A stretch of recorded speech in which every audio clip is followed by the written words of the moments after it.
This week we'll be talking about Super Mario 64 selling for a whopping $1.5 million. Is this the unfortunate future of retro game pricing? Are useless console accessories making a comeback? We're taking a look at the X screen. And Dead Space could be seeing a reboot. Welcome to episode 30 of the Retro Gaming Dads podcast, the weekly podcast for everything retro and retro-inspired. I'm Barry, and I'm joined by both Phil and Anthony. Hurrah! Hello there. Was that a bit of a dig? No, it wasn't, actually. No, I think you're talking more about my hurrah. Oh, right. No. I'll talk about Barry's both. No. Right, okay. No. So, unless either of you have had a particularly interesting week, should we just jump straight into this Mario 64? I do think we've got a good fair bit to go through tonight, so it is worth jumping straight in. Yeah, why don't we go jumping with both feet? Yeah, and let's face it, none of us have interesting lives. That's true. Right. I do. So, stop lying. You've got 3 kids. You don't have time to do anything interesting. Anyway, before we get sidetracked, So, Super Mario 64 selling for $1.56 million. It's a What's your bonkers amount. thoughts? ludicrous. Like, I understand people's need for retro things in mint condition. Obviously, been around for a while, and it's hard to get some mint condition items. But I don't think I've ever seen anything sold like this at all.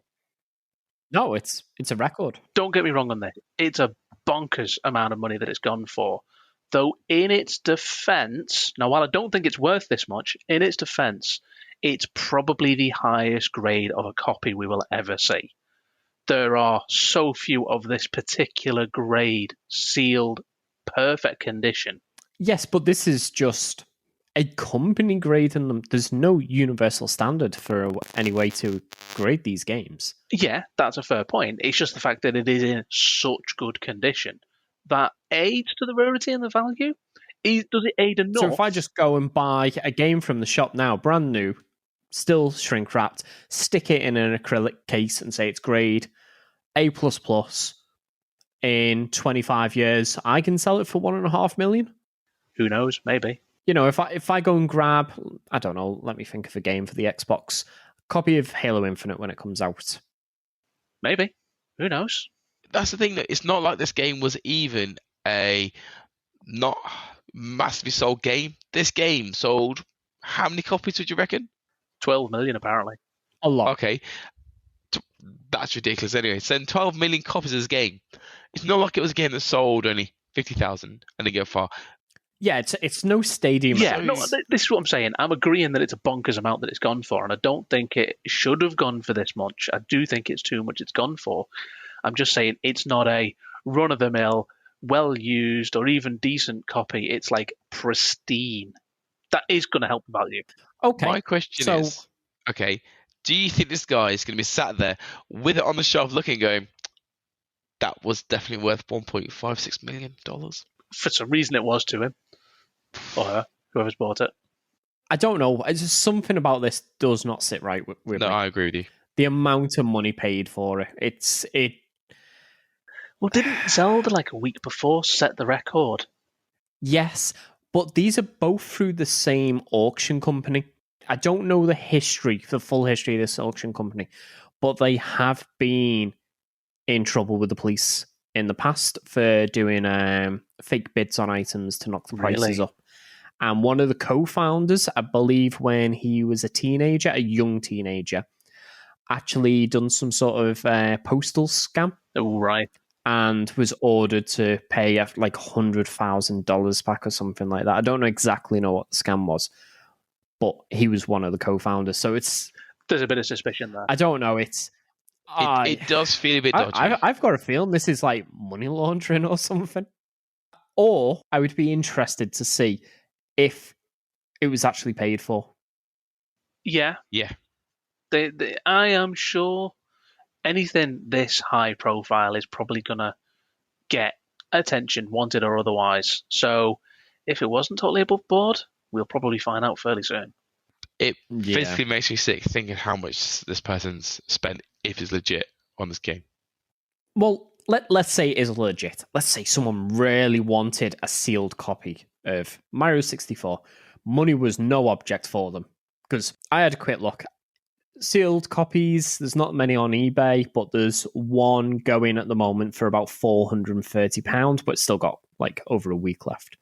See, I saw a sealed copy that was close to $7,000. Yeah. And it was a bit battered. Like, the case was dented and squished in, only cardboard. Yeah. So it wasn't perfect condition. It wasn't a high grade. At best, it would be this isn't perfect. No, but it's as close to perfect as you're going to get, apparently. You'd be surprised. There's got to be a warehouse somewhere full of copies of Mario 64. Potentially, those 12 million never got sold completely. Yeah. They were made and then only sold 5. Potentially. See if that was going to be an AliExpress special. Hey, who knows? Who knows?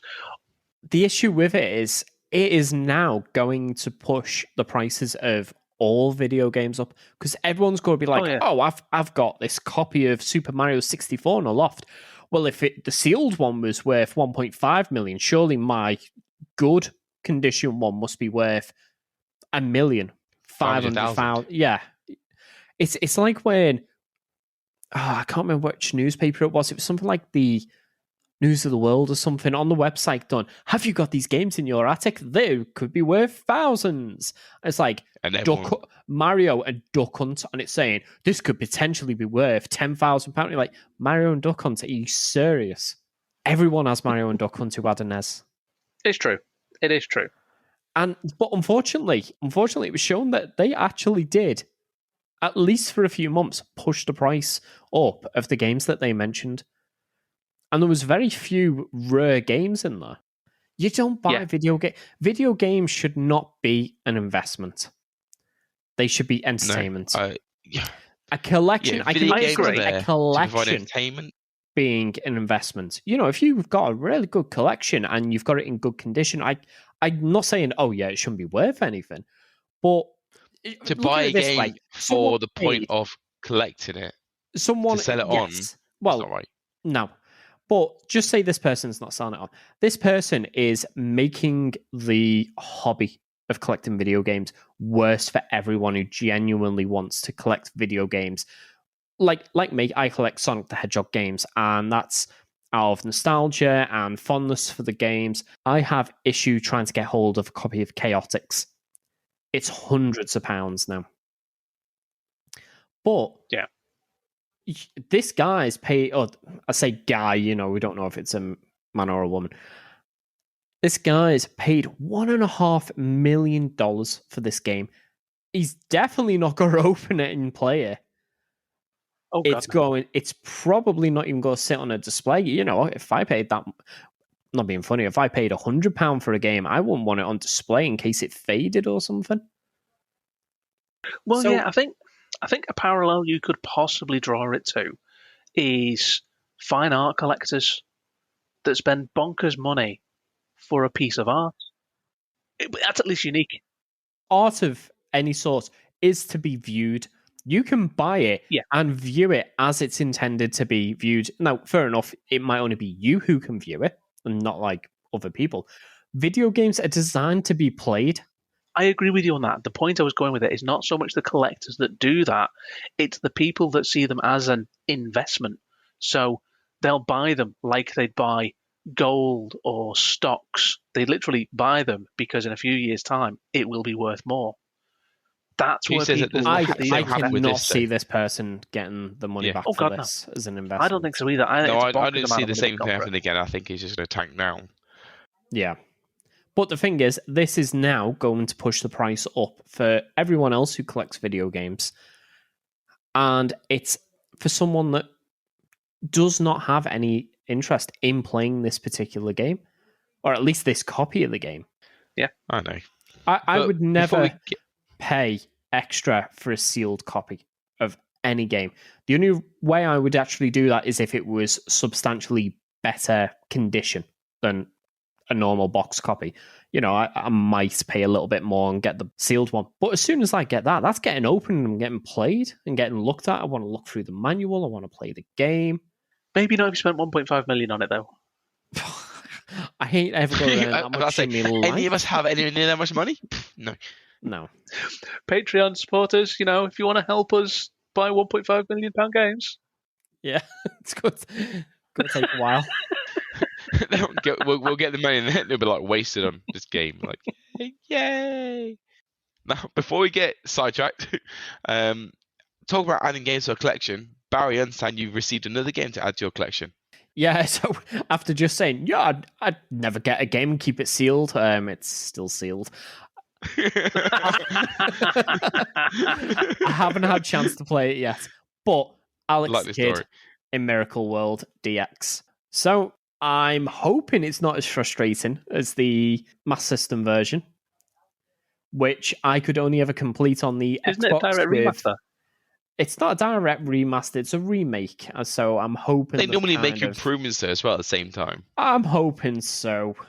It does actually have in the new engine though, but a remake, like a almost as close to one remake as they could of the Master System original though. Yeah, because isn't it the same guys that did Wonder Boy? No, it's not by the same people who done the Wonder Boy one, but it's in a very similar vein. So you can actually switch back to the original graphics style and then switch to the new style as well. So it's same engine, but you can view it either way. I like it when games do that. It makes you be able to look at it nostalgically and then go to nicer graphics at the same time. Yes. Well, the reason I got the what do they call it? The signature edition over the standard edition is one, I love the way it looks like a Master System box with the design. Yeah, I was going to say that the squares on it does make it look very Master System-y. Yeah. Inside, so this is the Xbox version. The cover's reversible, and it has the really terrible box art that was on the Master System version that no one ever saw because everyone got it built into the Master System too. But on top of that, I've got a retro install instruction booklet. Now, you might not remember them, Phil, but most Master System instruction booklets were black and white, but they didn't shell out for black ink. So it was actually blue and white. Oh, yeah, I remember them. I do actually remember really that. off colour. Yeah, it looks like it, brand new out of the box. It looks like it's faded in the sun for 20 years. So it actually comes a bit weird. with an instruction manual in that style. Does it? That's dedication.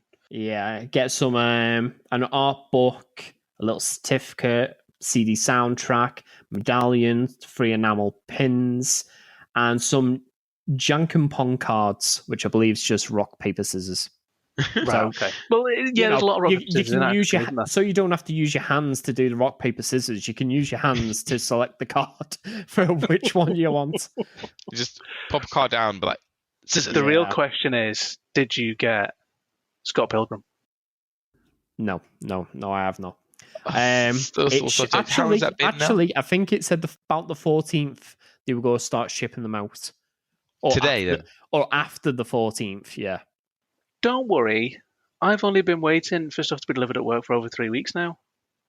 3 weeks? I ordered this in January. Oh, no. That literally has been in the port for 3 weeks, waiting to dock. Mine's not even left the US. Yeah, that's why I'm saying good luck. It ain't going to be here in that short time. So, December, yeah? December. I don't know what year, though. You're going to say, don't specify a year. Yeah.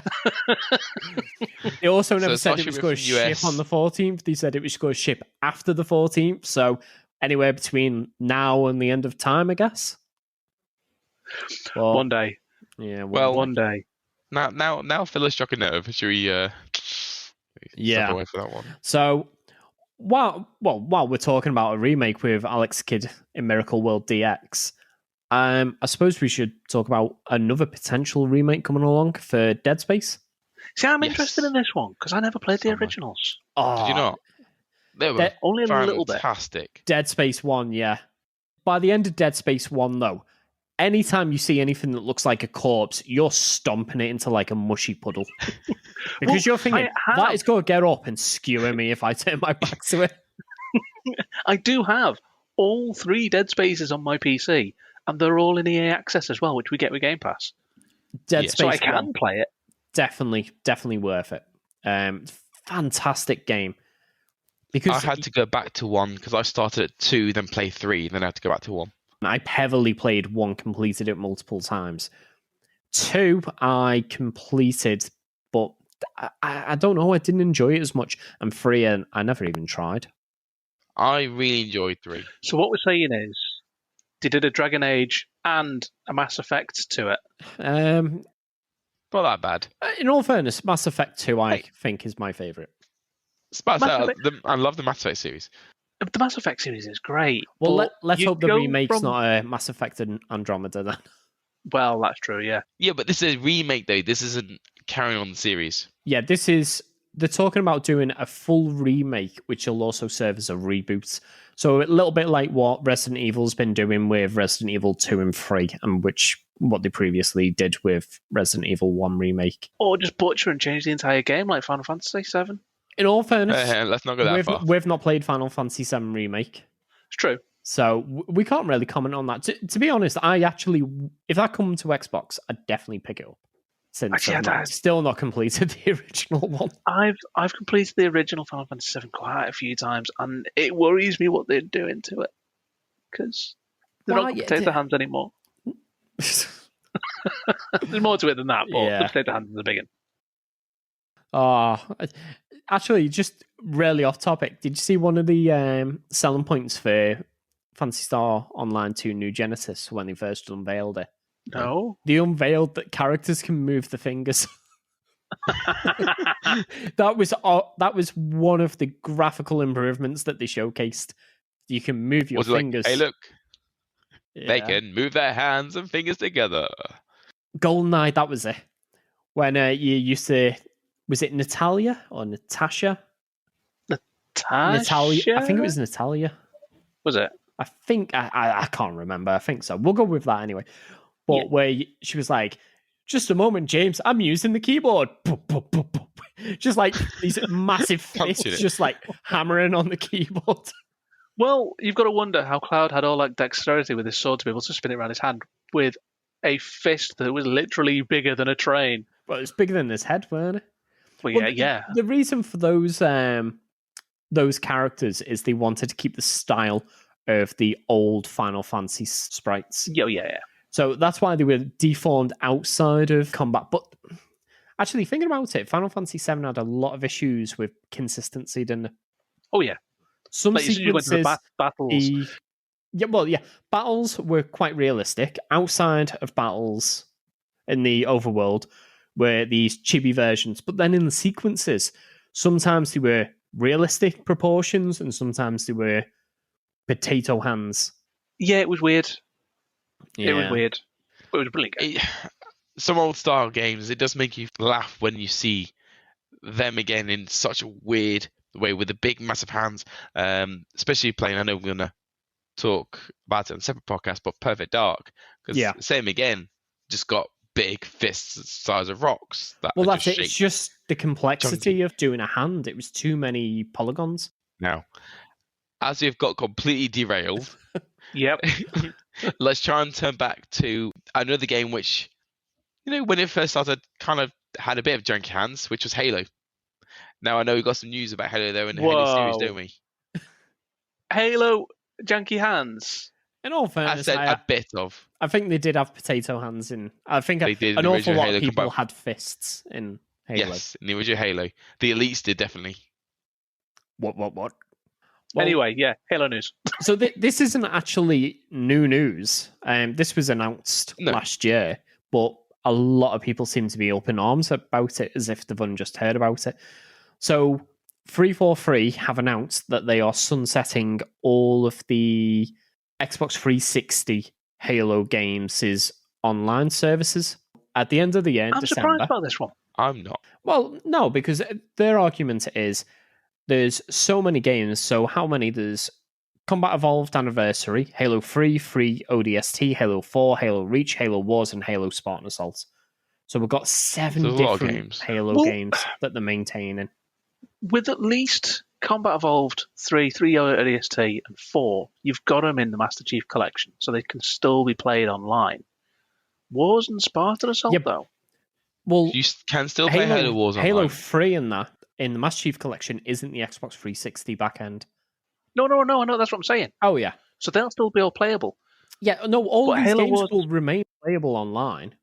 It's just all yeah. services. So things like Browsing for custom game games. browsers or ShareForge. Oh, So you'll still be able to jump into games. They have said matchmaking may Right. go in some titles though, but say if we all wanted to go on Halo 3, we could all invite each other into a game and jump into an online match of it still. So Now, it a lot of isn't, these, I mean, you're I not think disconnecting isn't it. Spartan Assault on the one still? I Spartan think you can Assault? still get Spartan Assault and Wars as well on the Xbox One. So it's not like they've gone off 360. Well, If someone on yes. Xbox One, they can still get it. But they are still using the Xbox 360 Xbox Live backend. Yeah. So whether you play it on Xbox 360, Xbox One, or Xbox Series, certain features will disappear at the end of the year. But that's the thing, though. I If do you've got an think a Xbox lot- One, you will be playing the Master Chief Collection, surely. So it shouldn't really affect those people. Yeah, Most people. potentially. I say some games like Halo Wars though aren't in the Master Chief Collection, but I think the issue is a lot of people, like Phil did just then, thought that they were just killing them completely, so you couldn't play online. Is that what you thought initially? that's what I thought it was. Yeah, Right. yeah, No, that's it's- what I actually thought. Yeah, It's just things it's like the extended Forge services they're getting rid of. Yeah, it's all the extra bells and whistles. Their argument is Well, not many that's not people so bad, use them. It's taken too much time to maintain all these games. They want to strip it down to the basics and then concentrate on, I assume, Halo Infinite. Well, that's fine then. As I misunderstood, I thought they were going completely like the way of any EA game older than 2 years. No. Absolute worst case scenario, you'll still be able to play with friends. Oh, well, that's fine then. You know, a lot of people are up in arms about it, but it is something they announced last year. The beginning of last year, I think it was. You can understand why they're doing it, though. Yeah. I can understand it. Yeah. They even migrated people's progress across from certain titles into the Master Chief Collection as like a one-off migration. So I'm guessing a lot of people just haven't even noticed that all the Halo 3 progress suddenly appeared in Master Chief Collection when they migrated it. I know I haven't. Well, when was the last time you played Master Chief Collection, in all fairness? Do you know, I was playing Halo Reach the Been other a day, while. actually. I usually have it installed and it takes up all of my hard drive space and I never play. But I keep it on there just in case, because if I do want to play it, it's going to take all day to re-download it. Yeah, so the news isn't as grim as a lot of people think it's going to be for these games. Well, that's all right then. Just while we're talking about Xbox, have you seen the X screen for the Xbox Series S? The naughties are back. Yes, I've seen it. I'm going to actually put it into chat. I was going to say, I think it was you who brought our attention to it, weren't it? Yeah. This looks like a rubbish It was idea. a bad idea in the noughties. It's a bad idea now. Well, it was kind of cute on the original PS1. I mean, yeah, the GameCube looked quite neat, even if it was like a 3-inch screen. Well, it was no longer a GameCube, though, was it?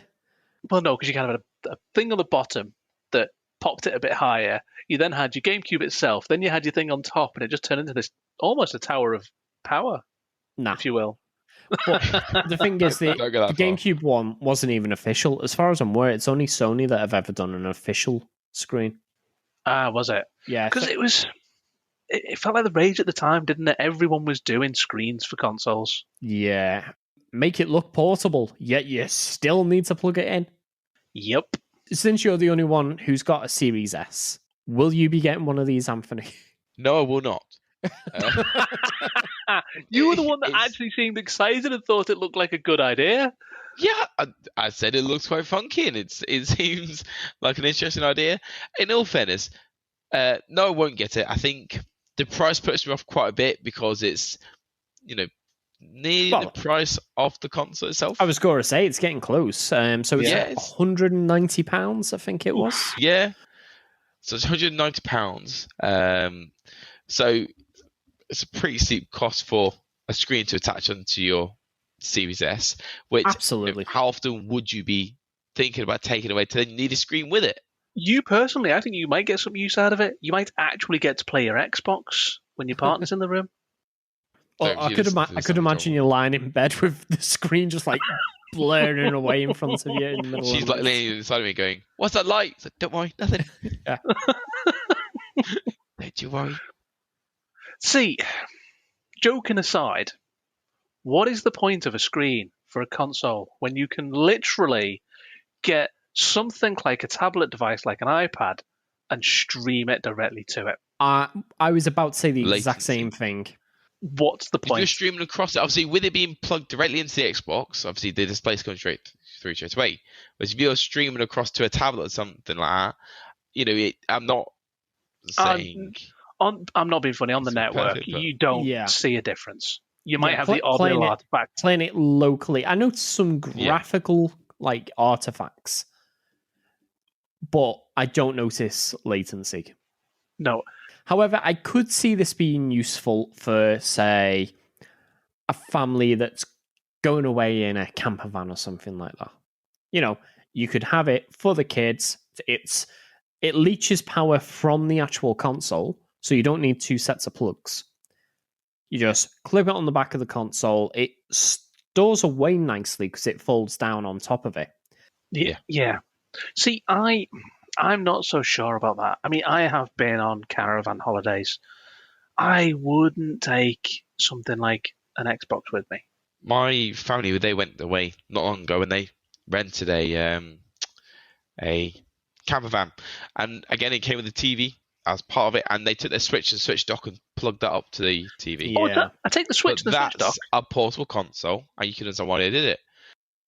Don't forget how small the Series S is, though. It's true. It is. it's a Yeah, it's single small, cable. but it weighs the same as a flipping 1X or 1S. The weight of it shocks Don't take me. it abroad. You don't want to. It's You don't want to eat into your weight allowance. I mean, to be fair, when I used to travel a lot with work, I would take my Xbox with me quite regularly. Yeah. Really? See, it's not too bad. So the screen, it's not available yet. It's still in Kickstarter, but it was funded in 20 minutes. Yes. Yeah, clearly someone wants it. Which sounds impressive until you look how much they were asking for. It was like $9,600. So it wasn't an awful lot of money. It weren't like they were asking for $100,000. They were asking for very little, realistically. Yeah, that's not a lot, is it? No, not at all. It's 50 pre-orders would have been enough to cover it, I think. Yeah, that's. So I wonder what they needed the money for then, because I have no idea. To be honest, that kind of puts me off how low it was. Yeah, that's literally my mind instantly gone. What's the point of the Kickstarter? Yeah, maybe it's not a big. If you think about it, maybe the cost of making it isn't that high.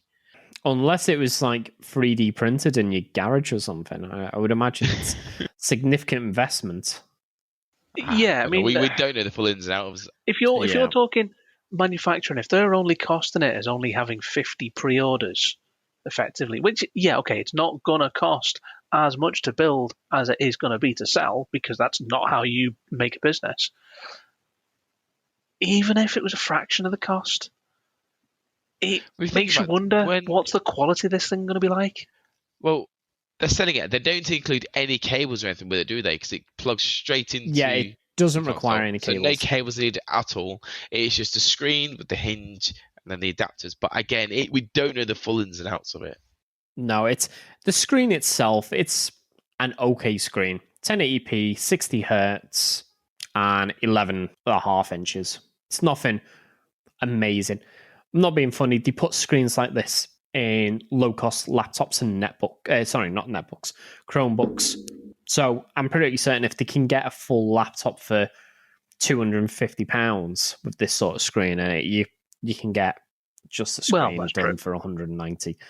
Although, realistically, for this price, I think I'd rather just buy like a USB-C external display that I can plug into multiple devices. Yeah, exactly. It's going to be about the same price. It's going to be slimmer. It's going to be useful for multiple products. Because this is molded to the Xbox Series S, realistically, that's all you can use it for.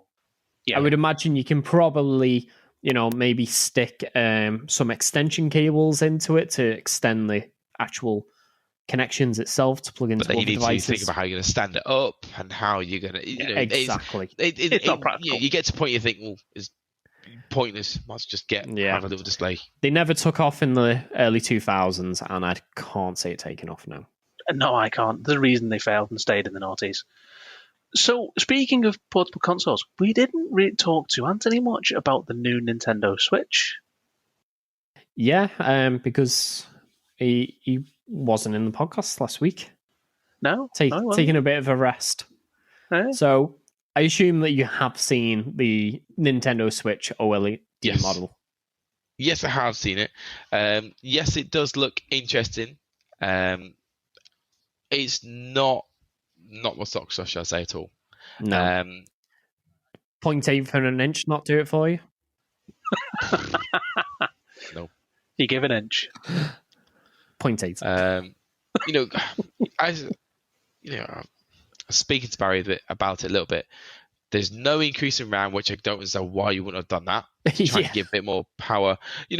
Surely it can't be that hard to increase RAM, even just by 2 gig. Give it 6 and a 4 or something like that. Why they not try to make any improvements at all to the hardware? Who knows? See, I've heard people saying it's so that they don't fragment the user base. But let's face it, they've done that plenty of times in the past with the handhelds. The Game Boy got fragmented between the Game Boy and the Game Boy Color.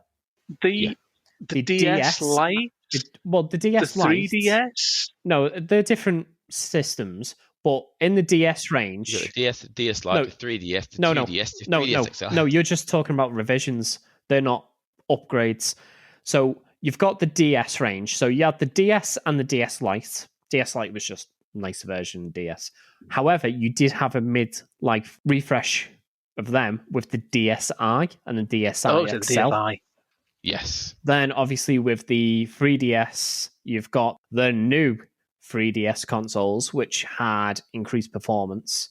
So they have done it in the past where they've brought out a more powerful version of the console. In fact, the only one that they didn't was the Game Boy Advance. And let's be honest, with current console gaming, it's so close to PCs in the way that they're built and they're designed that they literally can just tweak the settings on it to make it run better on the different versions, much like they do with the Xboxes and the PlayStations already. Yeah. I'm severely disappointed. I agree, it's nice it having double the memory, but I've just stuck a 100 double the storage SD card into it. So sorry, the min storage, but I've just stuck an SD card into it, micro SD card in it, which I fixed it. The kickstand, because I listened to the podcast and kickstand's probably Barry, the biggest kickstand's improvement. the only part that would make be on the difference. Because I have a Surface Pro and the kickstand, that's fantastic. To have it on the Switch, I'm like, yes, I don't see the point in all the hype and everything everyone's been looking forward to, and then dropping this, and it's very underwhelming. Well, another 4 years, and maybe we'll get a Switch Pro or Switch 2. True. Or a new Switch U. It'll probably be called. So I think we've only got one more thing to really talk about on the news portion, haven't we? Yeah, it seems to be. So just for people who love great 2D platformers, especially ones which did originate on the Game Boy Color as well. Shantae's Risky's Revenge Director's Cut is currently available through Limited Run Games. This isn't an advert. Probably, as you can tell, as it's like Limited Run Games off each and every week until they send me Scott Pilgrim. Who knows, one day they might listen. I'm like, we need to send him Scott Pilgrim. Yeah. Just send it out. Just shut him up. It's going to arrive tomorrow. You'll be like, yes, they heard me. Yeah. Anyone who's looking to pick this game up, it has just been released on the PS5. It's previously been released on other systems, but the PS5 version is available. Everything else is sold out, and it's a fantastic 2D platformer. Well, Shantae is a brilliant 2D platformer. There is an 8-month delay in receiving it, though. Sorry? I said there is an 8-month delay in receiving it, though. So yeah, probably. Yeah. But yeah, I mean, I played a couple of the Shanties on the DS when I was commuting quite a bit. Yeah. Well, You gotta this fill those is 4 hours originally somehow. from the DS. It was a DSi Yeah. title, so it only worked on the DSi consoles. Well, I think I was playing the 3DS ones, I want to say. You've played through the Xbox One? Yeah, I played through the Xbox One, which I think was the same one I was playing on the DS. Right. Because it was half Genie Hero. Yeah, half Genie Hero. Honestly, it's one of the best 2D Oh, brilliant platformers game. graphically, and even the way it plays, it's fantastic. Oh, See, yeah. I Brilliant haven't really played many. Well, I've only ever played one, and it was only partial of one around Barry's house. What, I think we Shantae came over or... for Shantae. No, it's just on about video games in general. I was just going to say. Excuse me. But no, way forward. I would like to say they've never made a bad game, but that's because I only know the good games that they've made. Yeah, I'm sure if we look hard enough. But no, they done River City Girls, they done Bloodstained, Ritual and Night, and they're doing the Advance Wars reboot that we talked about a couple of podcasts ago. Well, that's getting some mixed reviews, isn't it? Well, that itself's only a remake of Advance Wars 1 and 2 Boot Camp from the DS or 3DS. Oh no, it's more the art direction that they're not too happy with. Yeah, I wish they kept sprites rather than 3D. We complain about the same thing, to be fair. We're saying it's getting a bit of a slating, but we complained about the exact same thing. Yeah. I think it's more preferences than slating, though. On a kind of related note, River City Girls is getting a sequel next year. Is it? Yeah. River City Girls, I actually think it's better than Scott Pilgrim, to be honest. It's a decent brawler. It's a really good brawler. I think that's all the news we got for today, unless you got anything else to add. Not that I can think of. No? No, I think we've covered quite a bit, and it's been quite a good news week this week. Well, that's it for this episode. If you'd like to see more information on anything mentioned during this podcast, you can visit us at retrogamingdads.co.uk. You can also support the podcast and get ad-free episodes at patreon.com/retrogamingdads. We've been the Retro Gaming Dads, and we'll see you next week.